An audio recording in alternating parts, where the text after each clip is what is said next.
Hello friends, welcome back to the tetrahedron chemistry classes. So guys, if you remember, I have started that 150 practice problem series on coordination chemistry, and it is my fourth lecture, and today I'll solve 20 brand new problems based on the various aspects of the coordination chemistry. And this is my first question, and this question says that identify the correct order. So this question is asking about the correct order, and this question actually is based on your spectrochemical series. Spectrochemical series, right? And you know the spectrochemical series deals with the ligand field strength. Ligand field strength. Okay, and you know on the left hand side you are having halogens, and on the extreme right you are having nitro and cyano group. So they are the strong ligand on the right hand side, and on the left hand side you are having the weak ligands, weak field ligands. I have made a mnemonic device to learn the spectrochemical series also. You can search in the YouTube, right? In the coordination chemistry section of tetrahedron chemistry classes. So if you check the option here, you will check whether the cyanide, in which option actually cyanide is having high field strength. So this cannot be your answer A, because in that case your fluoride is actually having high strength, right? Similarly, oxalato is given here. This cannot be your answer. So you should opt from B and C. In both the options you can see the cyanide are these cyanides are having in both the option high field strength. So either of these two could be your answer, right? And then you see here in the next option here a nitro group is given, and this nitro group is actually your better or the strong, having the strong ligand field when compared to the oxalato, right? And one more thing here you can notice that your chloride is a better chloride is actually the poor having the weak ligand field strength when compared to the fluorine. It is given in the your spectrochemical series. So it seems that your option C should be correct in that case. So you will mark the option C. Okay. Now moving to the next problem, what it says, in an octahedral field, the d orbitals that feel the most strong repulsion. Okay. Now this question is quite simple. You can draw, first of all, you can draw the octahedral complex, right? This is your octahedral complex, and you are having the ligand. Say this is L1, L2, L3, L4, L5 and L6, and in the center you are having the metals d orbital. And you know the metals d orbitals actually having two groups. First three you can call it as T2G, and last two you can call it as EG, doubly degenerate, and T2G is the triply degenerate. This T2G group is in between the axis, and the EG, they are actually along the axis, So if you put the axis here in that in this particular complex, say for example this is your say y axis, and perpendicular to it you are having your x axis. So this is say your x coordinate, this is your y coordinate, and you can see the ligands are approaching along the axis L1, L2, L5 and L4. These ligands are approaching along the axis. When the ligands are approaching along the axis with the electron pair, you know the ligands are having the electron pair, so they will exert repulsion on the electrons which are present on the d orbital, and those d orbital which are directed towards your these ligands will be affected more. You know this EG orbitals are along the axis, so the most repulsion would be field by dx square minus y square and dz square. So this should be the correct answer. This is the very easy and the basic problem of the coordination chemistry. If you select the options, then you can see this A, dx square minus dash square and dz square, they will feel the more repulsion in the octahedral complex. It's a very straightforward and easy question.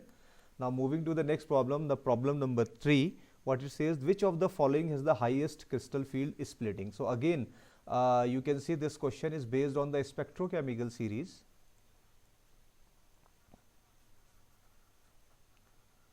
Spectrochemical series.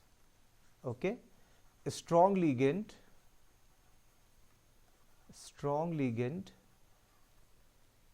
gives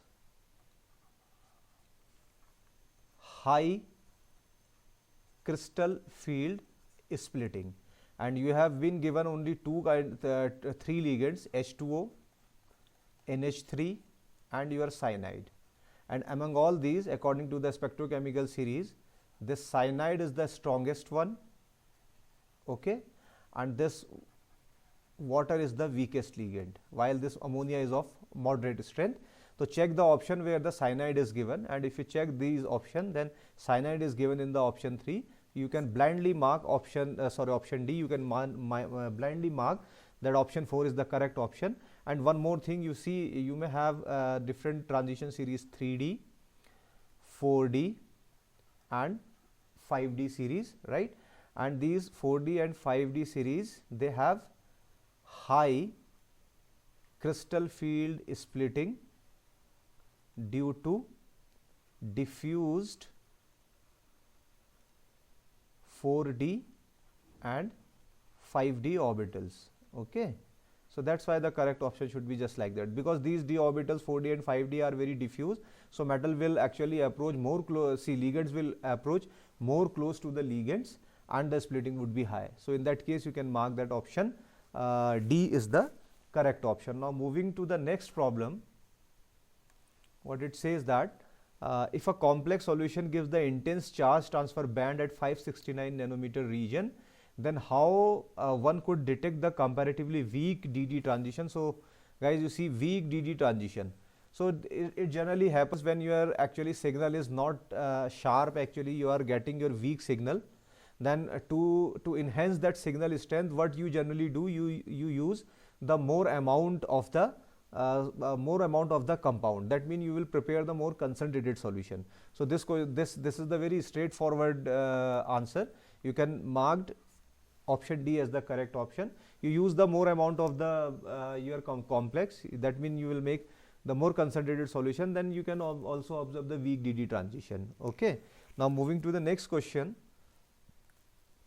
Question number 6, and what it says that CFSE for this MnH2O whole 6 3 positive is given as 21,000 centimeter inverse, and the pairing energy is given as 28,800 centimeter inverse. Identify the nature of the complex, whether it is high spin, low spin, or it is a spin crossover, or it is none of them. So for this you should know some important point, and that important point is what? When you are having say MnH2O6, you are having this one, 3 positive is over there, that means manganese is in +3 oxidation state. When manganese is in +3 oxidation state, it's simply your 3D4 system. Okay, it's simply your 3D4 system, and say it is an octahedral complex. So if you draw the weak field and the high field, and that means low spin or the high spin complexes in the crystal field splitted diagram, so you will get the diagram in that manner. Okay, say first one I am saying that it is for high spin, and second one I am calling it as low spin. And when it is high spin, that means you have to fill 4 electrons in that manner, 1, 2, 3 and 4th. And if it is low spin, then 1, 2, 3 and 4. Okay. So you see, I have drawn the two splitting pattern for high spin and the low spin complexes. Now we can calculate the crystal field splitting, right? For the two complexes, I can calculate the CFSE. So CFSE for this particular complex would be calculated by negative of 0.6 of delta O, right? And what it means? It means negative 0.6 multiplied by the value is given 21,000 centimeter inverse. This value is given, and if you solve this particular value, then it will give you negative 12600 centimeter inverse. This is for your high spin complex. Now you can calculate for the low spin complex, right? CFSE for low spin complex, and for low spin complex it would be like that, negative 0.4. okay. See, formula is what? 0.4 of delta O plus pairing energy. okay. So negative 0.4 you can write as such, and delta O is given 21,000 centimeter inverse, plus pairing energy is also given, because in that case you can see in the low spin complexes we are forcing electron to pair up in the T2G shell. So we will require that pairing energy, and that pairing energy value is 28800 centimeter inverse, and if you solve this particular value, then this will give you minus 4800 centimeter inverse. okay. Now if you compare the two energies, right, that means energy of the high spin complex with the energy of the low spin complex, then you will find that for a high spin complex it was negative 12600 centimeter inverse, right, and for low spin complex it was negative 4800 centimeter inverse. Since the value is in the centimeter inverse, you can convert them into the energy by the reciprocal relation, then you will clearly find that this particular value is lower. High spin, for high spin it is lower. You must know that E is equals to SC by lambda. So this is the inverse relationship, and if you convert that, then actually your higher value of this will correspond to the lower energy. That means the energy is lower for this one, and you know that we generally prefer the lower energy processes. So your complex would be high spin complex in that case. So correct answer should be A, option A, high spin complex. okay. Now moving to the next problem, and my next problem, what it says that the absorption band of COF6 negative shows the two maxima because of its okay, fine. See, in that case what you can do, say this is the question number 7, and you have been given COF6 negative. When it is in 3 negative, that means cobalt is in +3 oxidation state. You can calculate oxidation state by your own, and you know this is a weak field ligand.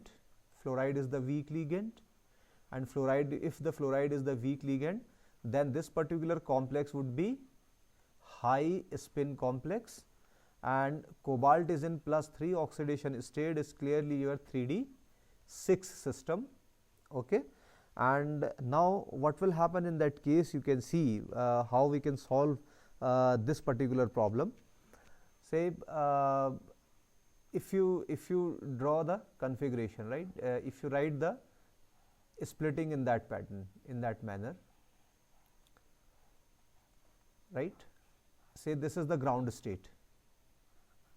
Ground state means lower energy state when there is no absorption of any kind of radiation, and you have to fill how many electrons? 6 electron in that case. So you will write 1, 2, 3, 4, 5 and 6, because it's a high spin complex. So we will fill a single electron in all the available orbitals, right, and then only then we will do the pairing as I did in here in the T2G shell, right. And in that case you can see this is the EG orbital. okay. And when EG orbital is having the electron, that means in that case Jahn-Teller distortion would occur, JT distortion. Now if you draw the excited state for this particular complex, so what will happen in the excited state? You can fill the electrons. See what will happen during excitation, one of the electron which is present here, it will go up actually, right, in that particular state. So what configuration you will have in that case? 1, 2, 3, 4, 5 and 6. So this is actually your excited state. Excited state means higher energy state when the system absorbs energy, Again, in that case, you can see in the EG orbitals, there are electrons, 3 electrons are there. So again, Jahn-Teller distortion would occur, Jahn-Teller distortion. And whenever the Jahn-Teller distortion would occur, in that case, actually in the UV spectrum, you will get 2 energy maxima. One is this one, other one is this one. So the correct answer for this particular option is Jahn-Teller distortion. So option B in that case is the correct option, but this question is actually a very good question and very helpful in the GATE and in the IIT JAM examination along with your CSIR NET. Now moving to the next problem, what it says, okay, identify the magnetic properties of the two complexes given, whether they are both are diamagnetic, both are paramagnetic, and say one is diamagnetic, other is paramagnetic. Okay, see, this is actually a very good question. It's a very good question, very concept builder actually, right? This is very important question. So for this, what you will do actually, I am giving you the trick actually. In the first complex, you are having this one, whole twice Br2, okay, and your second complex is Ni En whole twice Scn whole twice. These two complexes are given, and in both the cases where nickel is in +2 oxidation state, and when nickel is in +2 oxidation state, it's simply a 3D8 system, nickel +2. And when you have the 3D8 system, so see, due to this 3D8 system, in that case actually your Jahn-Teller distortion would occur, Jahn-Teller distortion, and when the Jahn-Teller distortion would occur, then you will have the tetragonal distortion, right? This you have to remember. Now trick is that in solving this particular problem, you compare the strength of ethylene and Br, ligand field strength, based on spectrochemical series, based on spectrochemical series. So their strength are very different, very different strength. And whenever you are having a complex which is having actually two different kinds of the ligands attached with it, right? Then, and if the difference in their strength is too high, so in that case your complex would be your low spin complex. So it would be tetragonal. Why tetragonal? Because it is nickel 2 positive 3D8 system, so Jahn-Teller distortion would occur. So tetragonal distortion would occur in that case. And whenever the difference between the ligand field strength is very much, very actually, see, very big difference between the ligand field strength, in that case low spin complex would form, low spin complex. So this complex is your low spin complex. So what is the meaning of the low spin complex? You can straightforward do the splitting in that case, since they are the octahedral complexes, right? Ethylene diamine is a bidentate ligand, so you will count ethylene amine twice. So 2 ethylene diamines are there, 2 2s are 4, 2 6, and you are having 8 electrons to fill here, and I am doing for your low spin complexes. So 1 2 3 4 5 6 7 and 8. So it's a low spin complex, and whenever this complex is the low spin complex, you can see it is paramagnetic in nature. It is paramagnetic. So check the option where your first species is given as your, sorry, let me check whether it is 3D8 system or something else. Nickel is, yes, it's a 3D8 system, 2 to 4 to 6 to 8. So this should be actually your paramagnetic. So let me check, did I make any mistake in explaining this one? This is the low spin complex, tetragonal, use difference, then it should be diamagnetic. Okay, let me check what mistake I did here. Okay, so no problem. So I actually did a mistake here in that case, so I can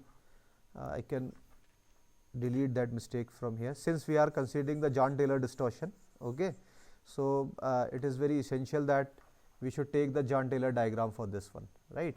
So if I am taking the Jahn-Teller diagram for this one, for this particular complex, so initially the position would be just like that,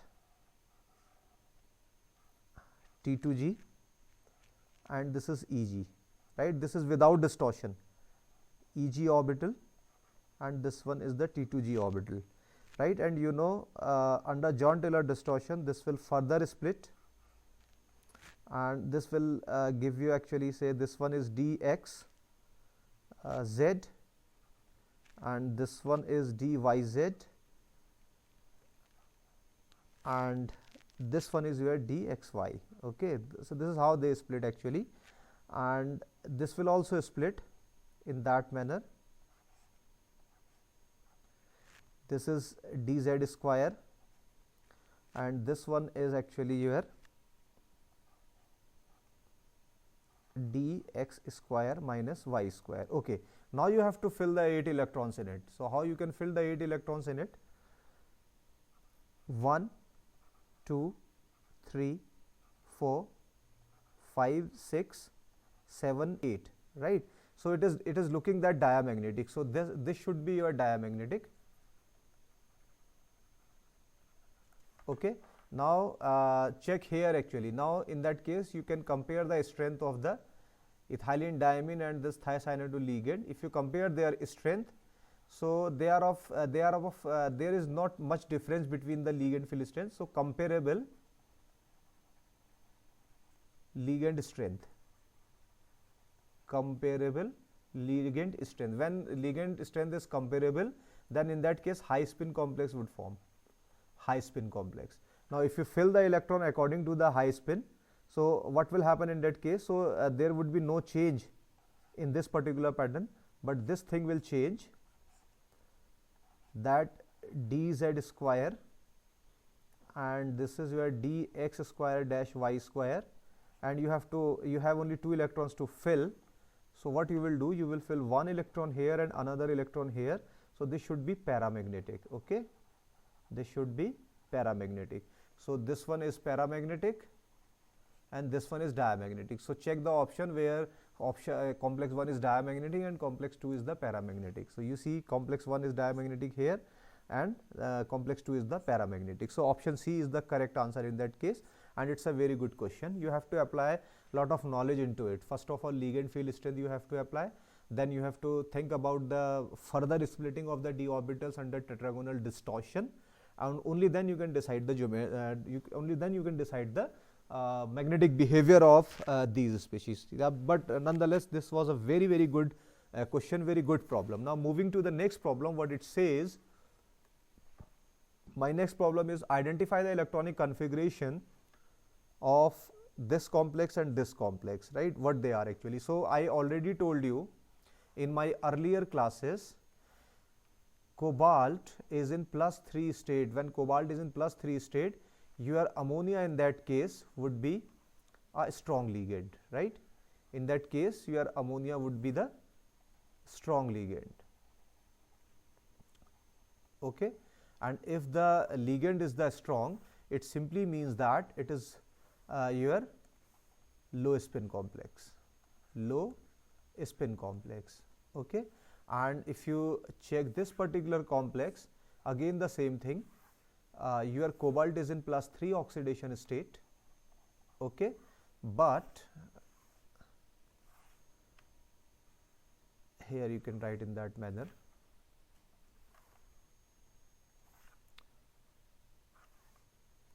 Okay, and your water is the weak ligand. This water is weak ligand. When the ligand is weak, that means the complex would be high spin complex. Okay, high spin complex. Now now fill the electrons. Cobalt, in both the cases, cobalt is in +3 oxidation state, and +3 oxidation state of cobalt means it is having 3d6 system. That means 6 electrons are there. So now now draw for this one.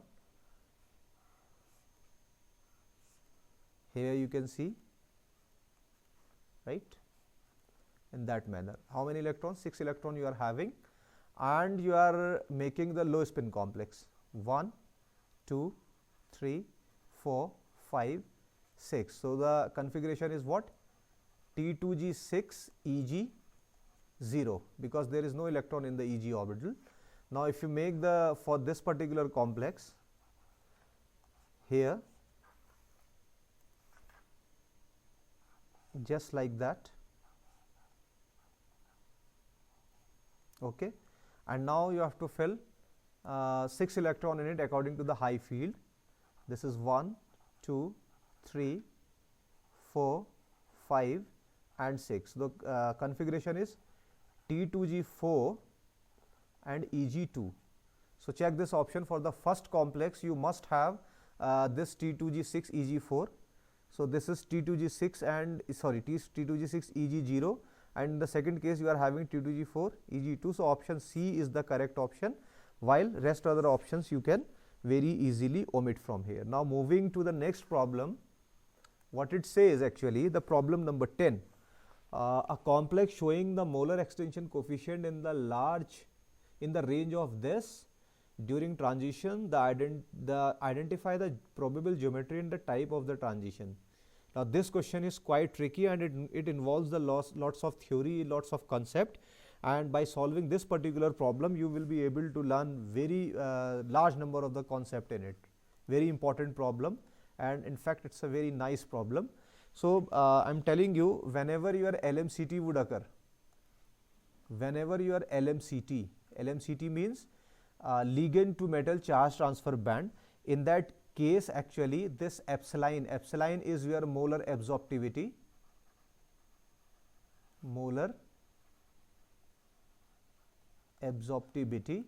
or molar extension coefficient,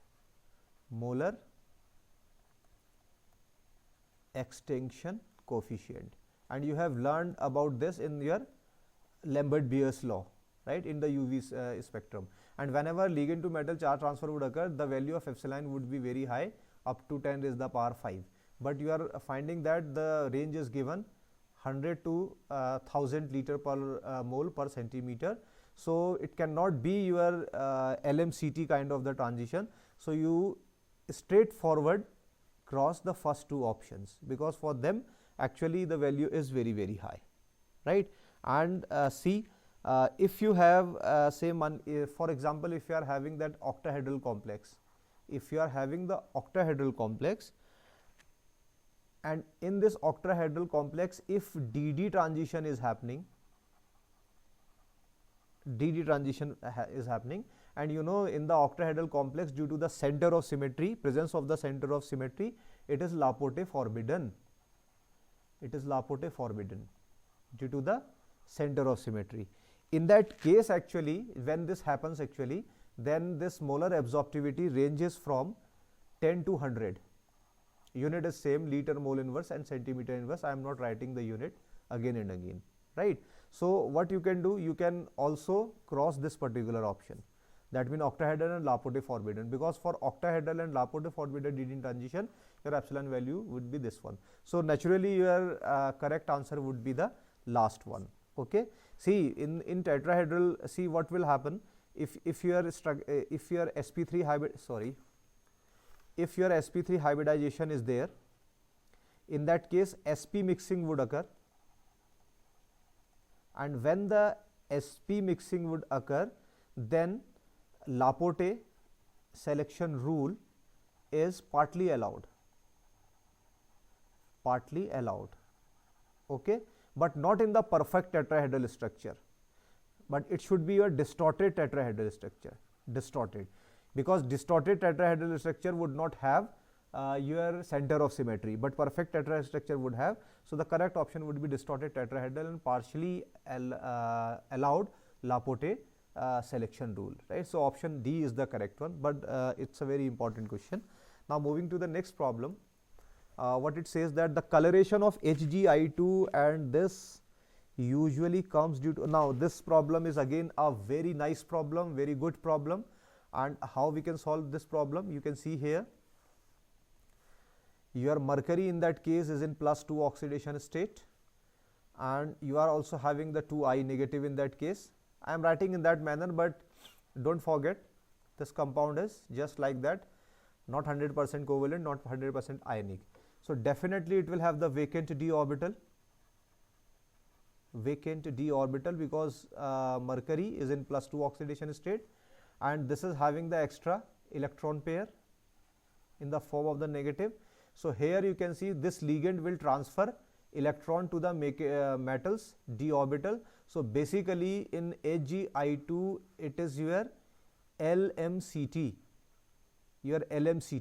right? So check the option where in the first, for the first option where actually the LMCT is given. So DD transition not given, first option MMCT not possible, but third option, yes, this could be your correct answer. You can write it, you can mark this as such and cross this one, because you have seen that it is actually happening the ligand to metal charge transfer complexes. So there is no need to check for the second option, but if you want, then also you can check for this particular one. So I can write here only, this is positive, okay, and in that case it is 2 positive, iron is 2 positive, and if you calculate the oxidation state, then this iron would be 3 positive. So in this particular complex, what you are observing, one iron is in +2 oxidation state, okay, and another iron is in +3 oxidation state. So what will happen, from this metal the electron will transfer to this metal. It is simply your MMCT, metal to metal charge transfer band. So this is the correct option. Option C is the correct option, but it's a very important problem, very nice problem. Now moving to the next problem, what it says that you can see here, an octahedral complex absorbs in the 545 nanometer, then its respective tetrahedral field splitting. Okay, now again it's a very important question, very good question. And how we can solve this particular question? For this you have to have, you have to learn some of the relation. If you want to calculate tetrahedral field splitting, so I am writing this for delta TET, that would be equals to 4/9 of delta octahedral, right? If you know this particular relation, then you can calculate. 4 is constant, 9 is constant, you need delta octahedral. So delta octahedral is what? It is basically a kind of energy, and we can calculate this by using hc by lambda. Okay, this is how we can calculate it. So if you calculate this, so what will happen? H is the Planck's constant, and that Planck's constant is having 6.626 into 10 raised the power minus 34 joule into second. Unit is very, very important. You can write it as such. Then your speed of light, that is 3.0 into 10 raised the power 8 meter per second divided by your wavelength, which is given here 545 nanometer. Since you are using speed of light in the meter, so you will convert that nanometer into the meter. So you will write 10 raised the power minus 9 meters. Now you will cancel the units, second and this second will cancel out, and this meter and this meter will cancel out, and whatever the result you will get in the joule. If you solve this particular relation, I have already solved this particular relation, and I got this value 3.65 into 10 raised the power minus 19 joule, right? This is the value of the delta O. Now it's very easy.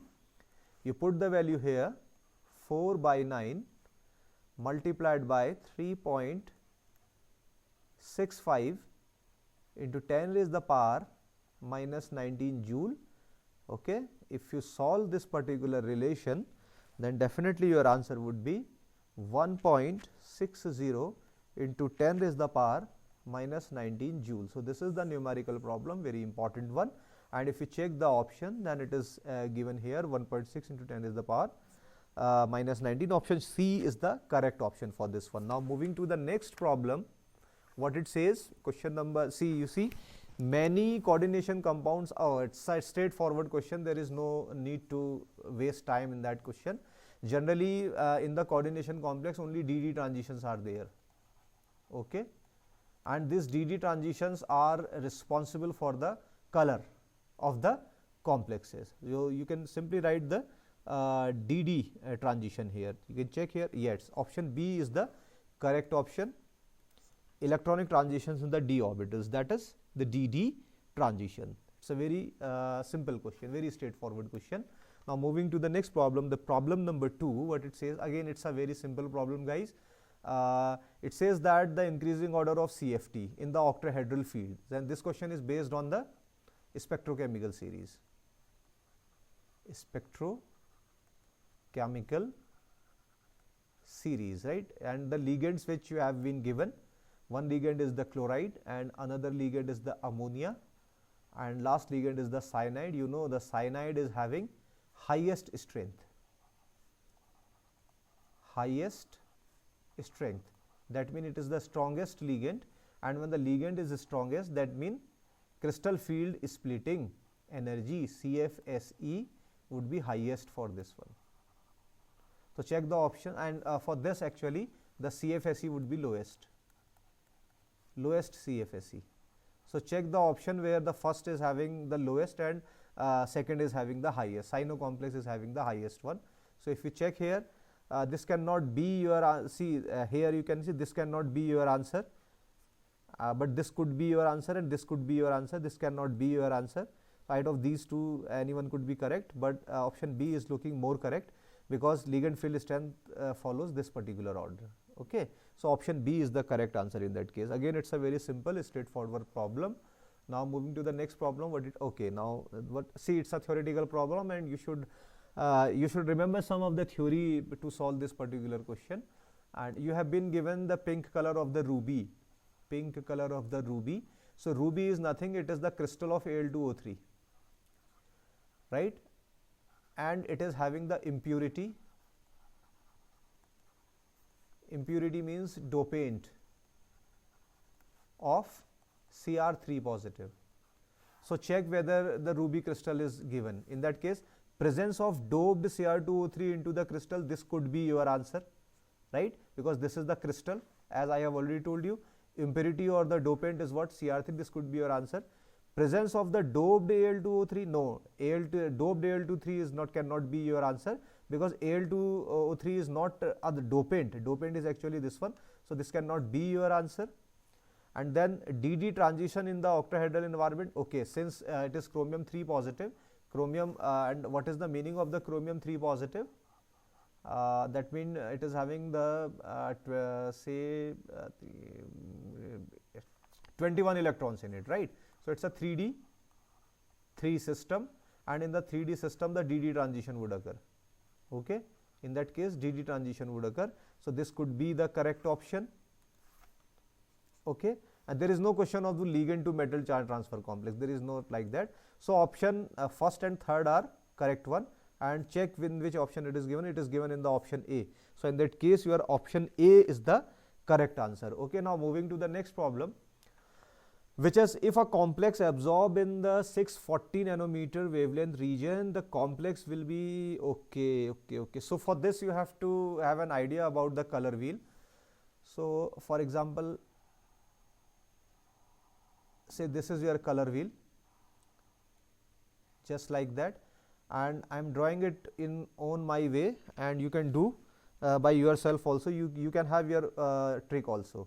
So I am starting with the lowest wavelength from here. That means VIBOR, VIBGYOR, right? And this R will have the highest. This will have the highest lambda, and this will have the lowest lambda. I already told you this thing actually, VIBGYOR. In that case, lowest lambda, and it goes on increasing, and it is having highest lambda. Okay, and for this you should actually remember some of the data also.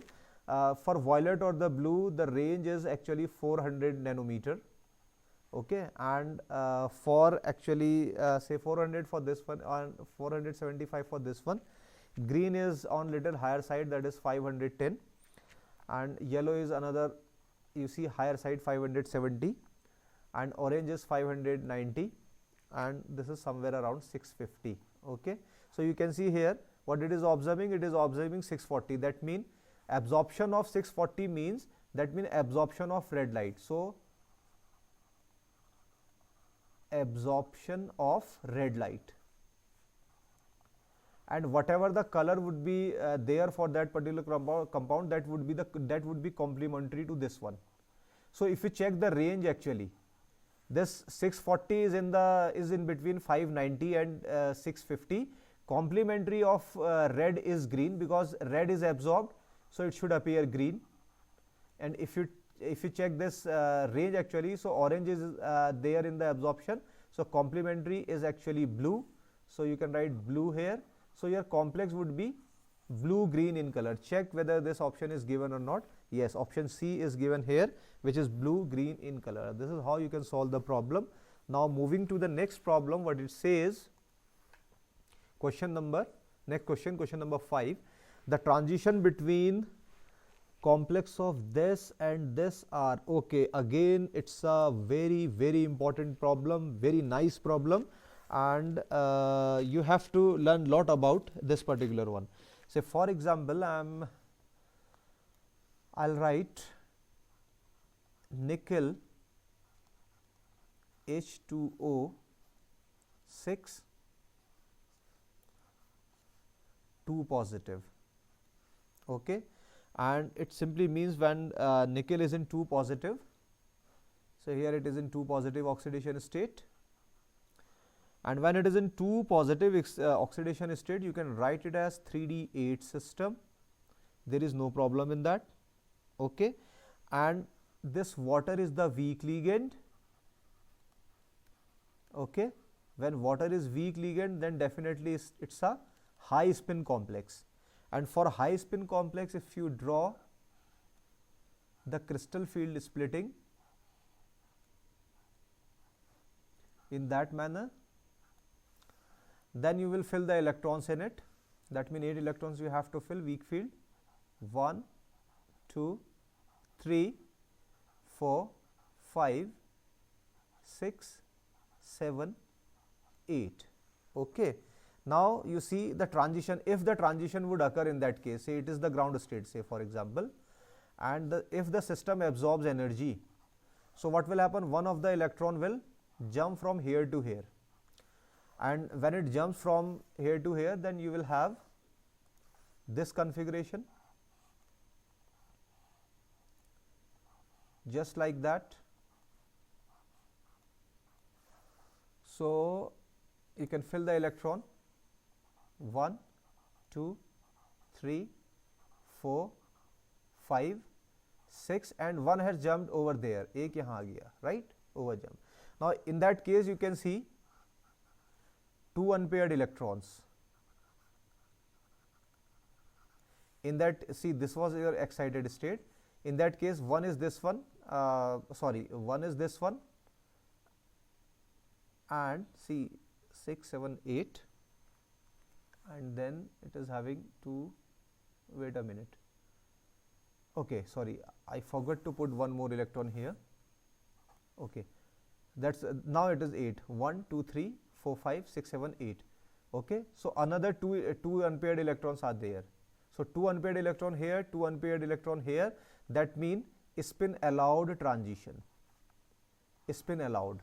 So in that case, it is spin allowed transition. Now same thing would be for this complex also. If you write that NiCl4,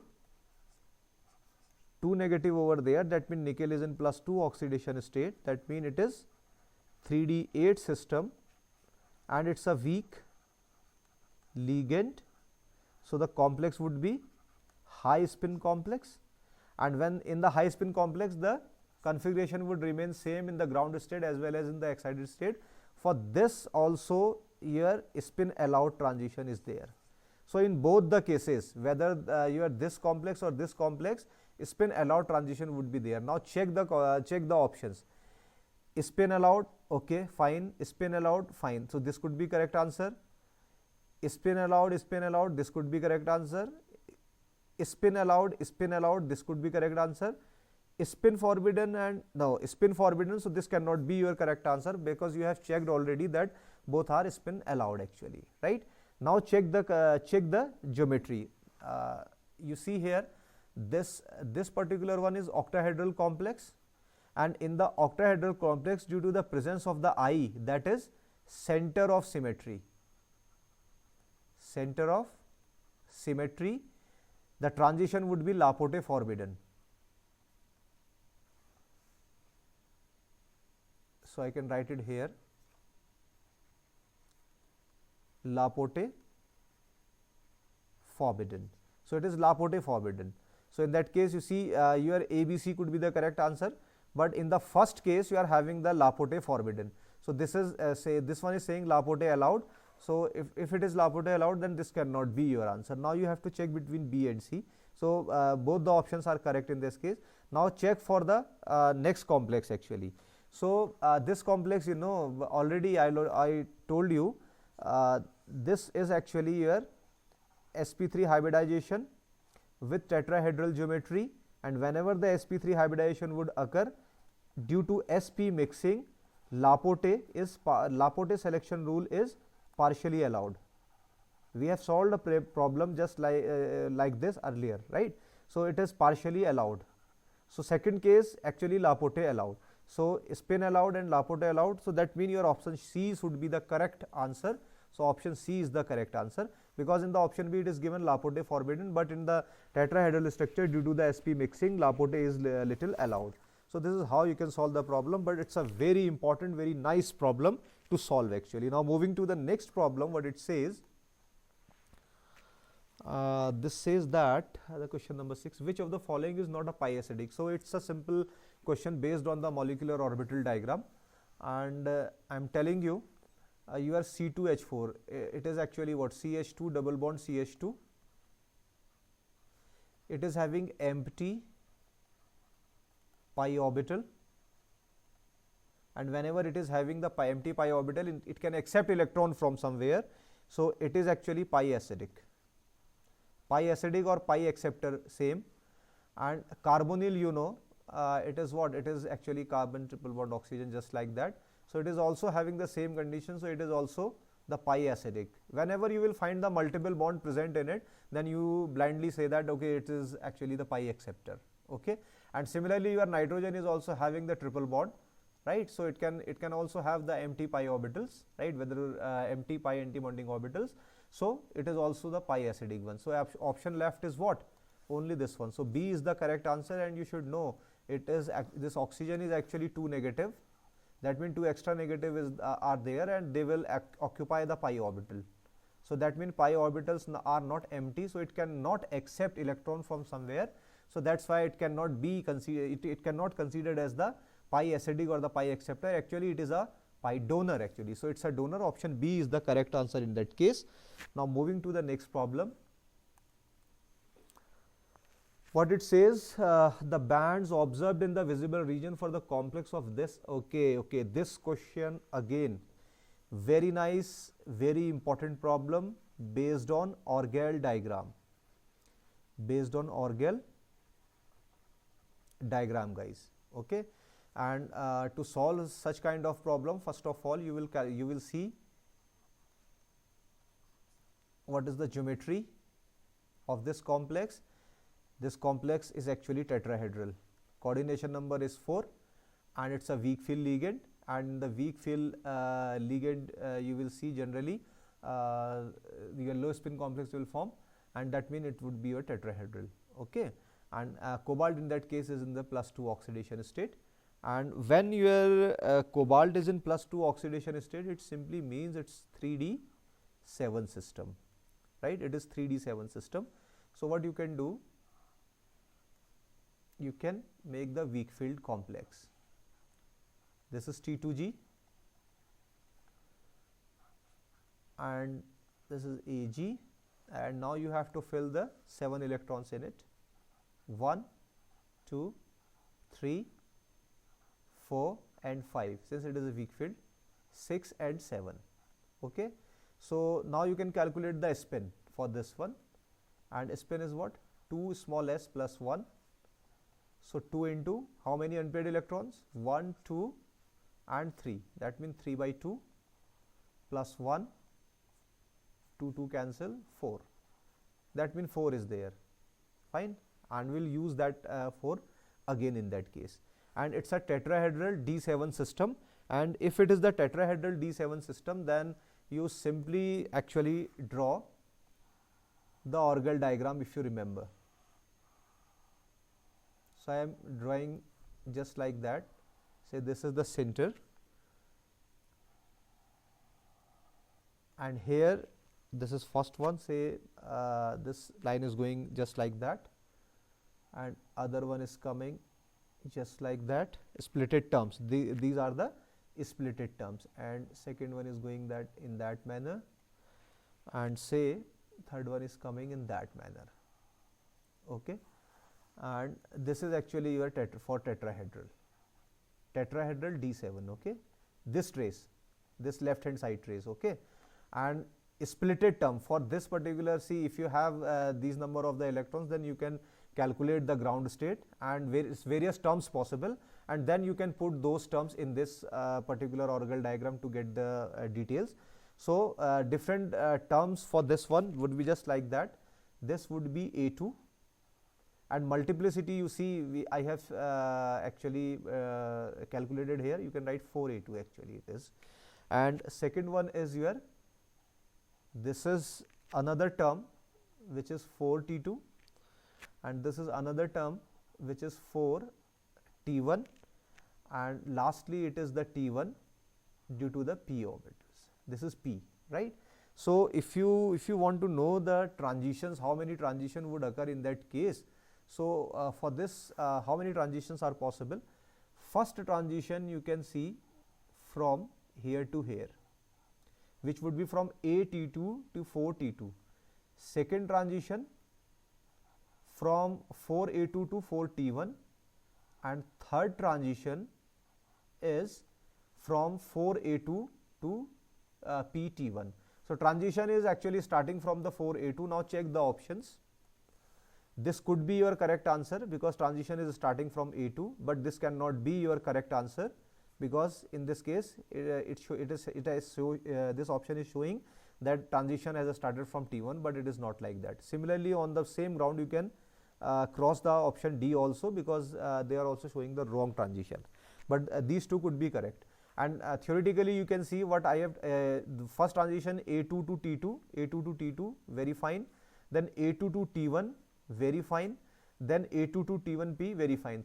So this is looking the correct option. And but you should remember a very important, very theoretical term. You can see this is, if you calculate the energy difference between the two, actually this is the energy which is going in that manner up. Okay, so if you calculate the energy, this is the very low energy transition. This is very low energy transition, and due to low energy, its wavelength is very high. Lambda is high. It is so high that this particular transition falls in IR range. This transition falls in IR range, and it is not visible or not observed in the UV range. Okay, so we cannot observe this particular transition, so we can omit this transition. We will have only two transitions actually, 4A2 to 4T1 and 4A2 to PT1. So you see two transitions are there. In that case we can observe two transitions, 4A2 to 4T1 and 4A2 to 4T1P. So correct option is the option C. Okay, this is how you can solve the problem, and it was a very, very important problem, very fine problem to solve. Okay, now moving to the next problem, what it says, the combination of S value and L value. Okay, now you can see here, if I can write, say I am having 3P, say I am having this is known as the term. Whenever you have the S value along with this L value, then this combination will give you the term. So you can see here, this was S value and S value, their combination would give you the term. Okay, so correct option would be what? Option number D. Option D is the correct option in that case. It will give the term actually. Okay, now moving to the next problem, and probably this is my last problem and another simple problem actually, right, in that case. So a number of microstates for a given term. So I already told you, if I have been given this term 3p. So for 3p, you know, this is the value of S, and capital S is calculated with this formula 2s plus 1, as I already told you in one of my problem earlier actually. And p is actually your L value, capital L value, and which is calculated by 2l plus 1. Okay. And if you have been given the term, so you will calculate the microstate by using this formula 2s plus 1 and 2l plus 1. So correct option is 2s plus 1 and 2l plus 1, and that option is given here in that case, option number C, right. This is how you can solve the problem. Okay. So these are the 20 problems which I have solved in my lecture 4. I hope you understand the problem, you are grasping the things, right. And if you are really liking the video and explaining something from me, right, so please like the video, share the tetrahedron chemistry classes with your friends also, and if you are a new viewer here, please subscribe the tetrahedron chemistry classes and go through my playlist which I have exclusively made for CSIR NET, GATE and the IIT JAM examination. Okay, so that's it for today. Thank you very much guys.